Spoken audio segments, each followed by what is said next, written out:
Nasib yang dialami negara ini bak pepatah sudah jatuh tertimpa tangga. Setelah harus pasrah pelabuhannya dikuasai China, negara ini kini juga harus menerima embargo dari Amerika Serikat.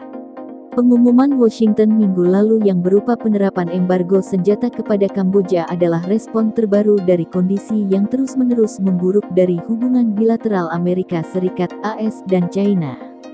Sebelumnya, embargo senjata adalah larangan ekspor-impor senjata dari dan ke Kamboja. Washington menjatuhkan keputusan ini setelah mencurigai aktivitas mencurigakan meningkatnya hubungan Kamboja dengan China. Dilansir dari Asia Times, dari sudut pandang Washington, pemerintahan Perdana Menteri Kamboja, Hun Sen, yang makin otoriter, tidak hanya mencekik hak politik dan HAM tapi juga menjadi boneka Beijing. AS yakin Phnom Penh telah secara rahasia setuju pasukan-pasukan China bisa menggunakan Kamboja sebagai pangkalan militer. Namun dari sudut pandang Phnom Penh, AS telah secara tidak adil menghukum Kamboja dan menyebarkan informasi salah mengenai perjanjian yang seharusnya rahasia untuk memperbolehkan pasukan China turun di tanah Kamboja, yang jika benar akan menodai piagam negara tersebut. Kamboja juga melihat kemunafikan dalam kritik AS dan sanksi mereka melihat cara AS yang ramah terhadap Vietnam, negara yang lebih sering melanggar HAM tapi punya hubungan lebih serius dengan China.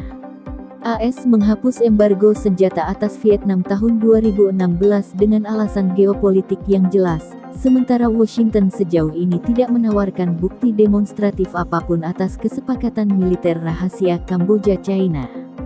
Kesepakatan ini memberikan China akses kepada pangkalan Angkatan Laut Ring sampai ke Teluk Thailand.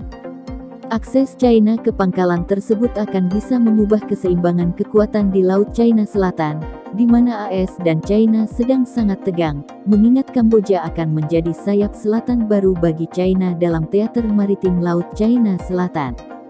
Jika tidak ada kesepakatan, Phnom Penh telah berniat menyemangati paranoid AS mengenai isu tersebut, sementara mereka sendiri juga tahu mengubah demokrasi negara menuju negara satu partai akan membuat Washington ngamuk. Namun rusaknya hubungan yang sudah terjadi sejak 2017 itu sejauh ini masih berupa retorika dan gestur semata. Secara relatif, pejabat-pejabat biasa di Kamboja dengan sedikit aset untuk dilindungi di AS telah disangsi.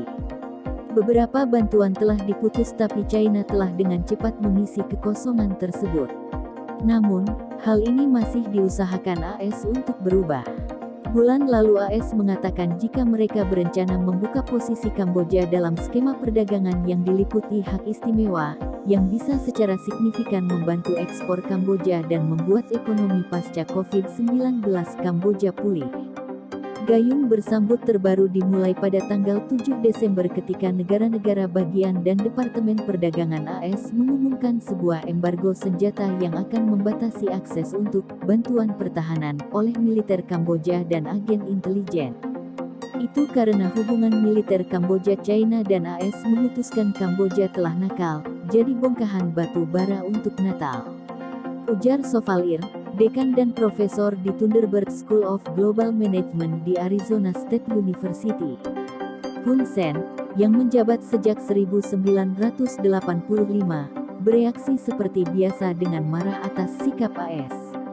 Ini menunjukkan kebijaksanaan keputusan yang saya buat di tahun 1994 ketika saya dipilih tidak mengubah sistem senjata berdasarkan model AS, ujarnya pada tanggal 10 Desember lalu menurut terjemahan media lokal. Saya juga mengisukan perintah kepada semua unit pasukan bersenjata untuk segera cepat menilai senjata dan peralatan militer yang saat ini dimiliki Kamboja dan menarik semua buatan AS untuk disimpan atau dihancurkan, tambahnya. Ong Firak, presiden dari lembaga penelitian di Phnom Penh, Future Forum, menjelaskan embargo senjata ini merupakan gerakan simbolik. Memang benar, karena Kamboja belum membeli atau memiliki amunisi maupun peralatan militer dari AS dalam berpuluh-puluh tahun lamanya. Menurut data dari Stockholm International Peace Research Institute (SIPRI), Kamboja terakhir kali mendapatkan senjata dari AS sejak 1973. Pada sejarah yang lebih baru, Kamboja telah bergantung pada sumber peralatan militer lain, terutama dari negara-negara Eropa Timur dan China. Menurut pangkalan data SIPRI, China telah membuat 5 pengiriman terpisah untuk amunisi dan peralatan militer ke Kamboja sejak pergantian abad. Pengiriman terbesar adalah 12 helikopter Panther AS-365 AS-565 tahun 2013, yang dibayarkan Kamboja melalui pinjaman sebesar 195 juta dolar Amerika Serikat dari Beijing. Sementara itu, hubungan antara AS dan Kamboja membeku sejak akhir Perang Sipil Kamboja tahun 1990-an, dan memburuk lebih jauh di sepanjang tahun 2010-an saat Phnom Penh mendekat ke China. Pergerakan itu memenangkan hibah-hibah kaya dan bantuan yang memperbolehkan Phnom Penh mengurangi ketergantungannya dari bantuan AS.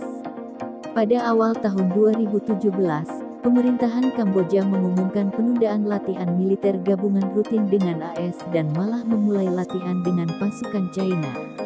Hubungan semakin memburuk setelah penggabungan paksaan partai oposisi Kamboja pada akhir 2017 yang semakin mendorong langkah Partai Rakyat Kamboja (CPP) yang menguasai pemerintahan untuk memenangkan semua kursi parlemen pada pemilu 2018. AS masih mengupayakan menjangkau Kamboja dengan mengirimkan dubes baru, W. Patrick Murphy, ke Phnom Penh pada pertengahan 2019, tapi upaya diplomatik tersebut tampaknya gagal. Kini, AS menuduh Kamboja merencanakan memperbolehkan pasukan China ditempatkan di tanah mereka, klaim yang terus-terusan disangkal pemerintah Kamboja tapi bisa mengubah lanskap dinamika keamanan Indo-Pasifik secara signifikan. Wall Street Journal mengutip sumber AS, melaporkan pada Juli tahun 2019 lalu mengenai kesepakatan rahasia yang memperbolehkan China menggunakan pangkalan Angkatan Laut Ring selama 30 tahun ke depan.